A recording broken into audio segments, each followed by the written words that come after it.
Salut à tous, bienvenue dans le monde de Tada, je suis Loïc et aujourd'hui on va pas parler manga comme d'habitude, mais on va parler comics, enfin plus précisément on va parler Star Wars, car on va parler des 5 tomes sortis à ces jours de l'event War of the Bounty Hunters, et pourquoi, si vous hésitez encore à lire du Star Wars en comics, vous pouvez vous diriger vers celui-là qui est une très très bonne run, et on attaque tout de suite avec le générique.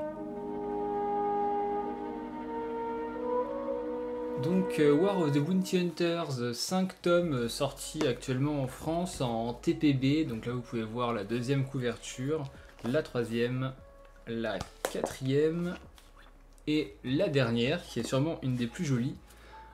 C'est aussi trouvable en édition, alors ils appellent ça collector, moi je préfère appeler ça édition temporaire, qui est une édition en dur. Là c'est voilà, c'est du souple comme ça.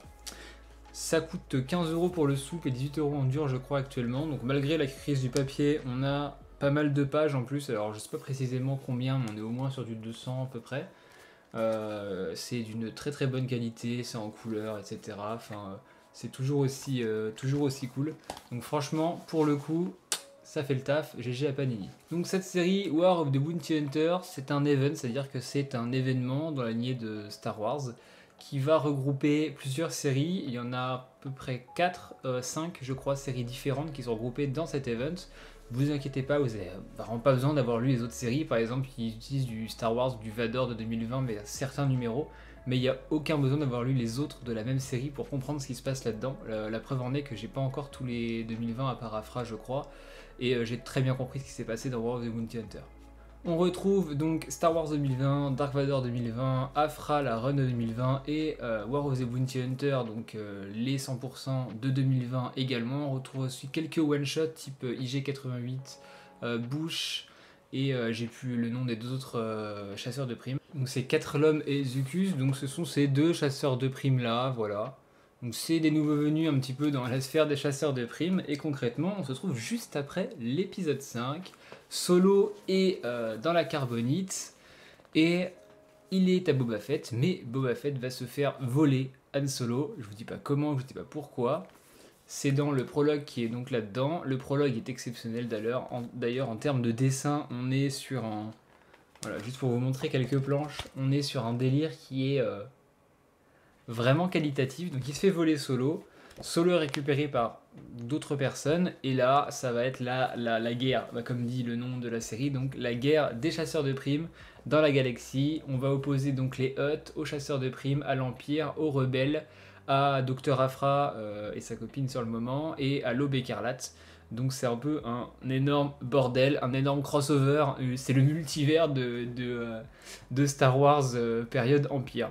Alors évidemment, comme c'est un récit qui se passe entre l'épisode 5 et l'épisode 6, donc directement après l'épisode 5, on va avoir beaucoup de têtes connues, on va avoir du Vador, on va avoir du Boba Fett, on va avoir Luke, Leia, Han Solo du coup, en carbonite, on va avoir Lando, on va avoir Afra, on va avoir d'autres chasseurs de primes qu'on connaît assez bien, type IG88 du coup.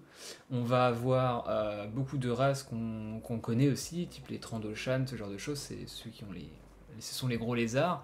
On va avoir Kira également chez l'Aube écarlate, donc Kira qui a été introduit dans le film Solo, Han Solo, donc qui est l'ex-copine de Solo qui du coup se retrouve à la tête de l'Aube écarlate, anciennement dirigée par un certain personnage, je ne vais pas spoiler, et qui va ensuite être dirigé par Kira. Et je trouve d'ailleurs ce personnage vraiment, dans les comics elle est trop bien, on va pas se mentir, Kira, donc celle qui est juste là, c'est un personnage incroyable, c'est franchement un très très très très bon personnage. Ce qui m'amène à mon deuxième gros point positif, c'est qu'en plus des personnages qu'on connaît, ça va aller plus loin dans leur développement, dans leur but de l'univers, parce que finalement entre l'épisode 5 et 6 et dans les séries, on savait qu'il s'était passé des choses, mais on savait pas trop quoi, ni combien de temps il y avait, ni ce qui s'était vraiment passé, comment tout tournait, pourquoi est-ce que Boba Fett se retrouvait au Sarlacc, comment est-ce que Jabba avait réussi à récupérer Solo, etc. On n'en avait aucune idée, ça n'a jamais été expliqué.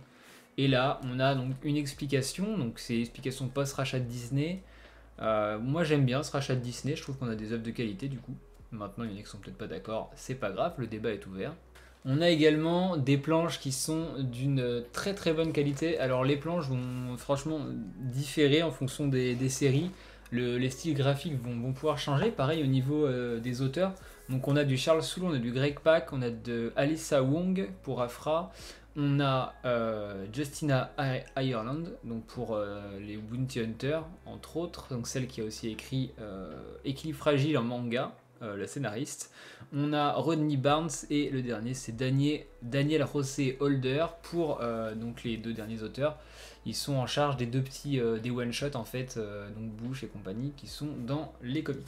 Si je devais avoir un petit point négatif par rapport à cette série, c'est que c'est ancré dans la timeline de Star Wars 2020, donc des séries de Star Wars qui sont parues à partir de 2020. Et hormis ces épisodes-là qui sont sur War of the Bounty Hunter, pour avoir lu un petit peu du Vador et un petit peu de la série Star Wars, c'est pas très... c'est un peu... ça va, mais on pourrait faire beaucoup mieux. Notamment les épisodes Bounty Hunter, les épisodes sur l'Aube écarlate, les épisodes sur Dr. Aphra et les one-shots sont tous très très bons. Notamment, enfin vraiment, tout ce qui est sur l'Aube écarlate et sur Aphra, je trouve que c'est vraiment exceptionnel. Peut-être parce qu'il n'y a pas de Jedi, qu'on sort un petit peu de ce qu'on connaît, donc c'est vraiment, vraiment très cool de voir un petit peu l'envers du décor, qu'est-ce qui se passe à ce moment-là, et d'avoir un autre genre finalement de Star Wars, donc c'est un peu moins épique, c'est un peu plus peut-être de l'espionnage, c'est plus réaliste, c'est peut-être plus humain, on a beaucoup de pistolets, alors il y a quelques combats très très stylés, notamment un qui arrive je crois au milieu du tome 3, qui est très bon combat. Mais voilà, ça change de Star Wars en fait, et ça c'était pas mal pour le coup. Donc hormis le dessin qui est très bien, le scénario qui tient la route et des auteurs qui sont toujours meilleurs, pourquoi est-ce qu'il faut absolument lire ça? C'est que ça s'ancre dans une trilogie qui se passera donc entre l'épisode 5 et l'épisode 6, qui est donc War of the Bounty Hunter en 5 tomes. Il va y avoir Crimson Reign, donc le règne écarlate, donc sur l'Aube écarlate et sur Kira, donc en 4 tomes aussi. Et le dernier, je sais plus ce que c'est la chute de la... donc j'en ai vérifié, c'est Hidden Empire, donc l'Empire caché, qui sera donc le dernier acte de la trilogie, donc sûrement en 4 tomes aussi, en TPB. Le tout sera apparaître pour Crimson Reign à partir de mai, à partir de ce mois-ci en fait, ça commence. Et pour l'Empire caché, je crois que c'est en parution aux États-Unis, donc ça va pas tarder à suivre.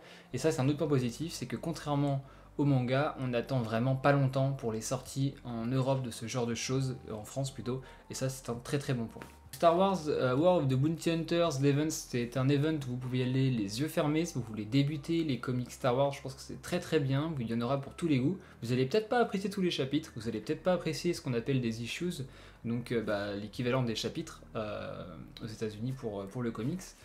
Mais il y en a forcément que vous allez apprécier, il y a des personnages que vous allez aimer, alors sûrement Aphra et Kira, du coup comme moi, peut-être les one-shots aussi, Boba Fett, théoriquement vous allez forcément aimer.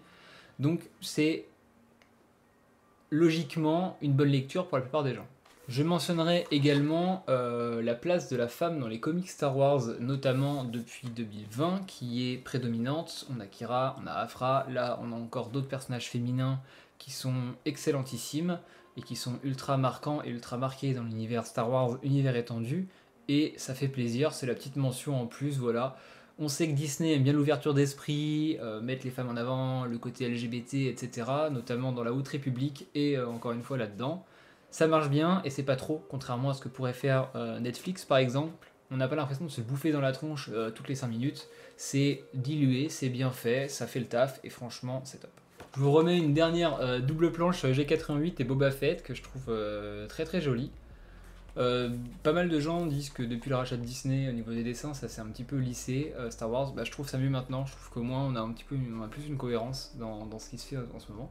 En tout cas n'hésitez surtout pas à aller acheter War of the Bounty Hunters, c'est chez Panini, c'est disponible absolument partout, il n'y aura pas de rupture de stock pour le moment en tout cas, c'est 15 balles donc c'est pas très cher, c'est 2 mangas si vous lisez du manga. C'est bien pour commencer Star Wars, ça prend pas de place en plus, vous voyez, on a l'impression que c'est fin mais il y a quand même pas mal de pages. Franchement, c'est une très très bonne porte d'entrée à univers étendu.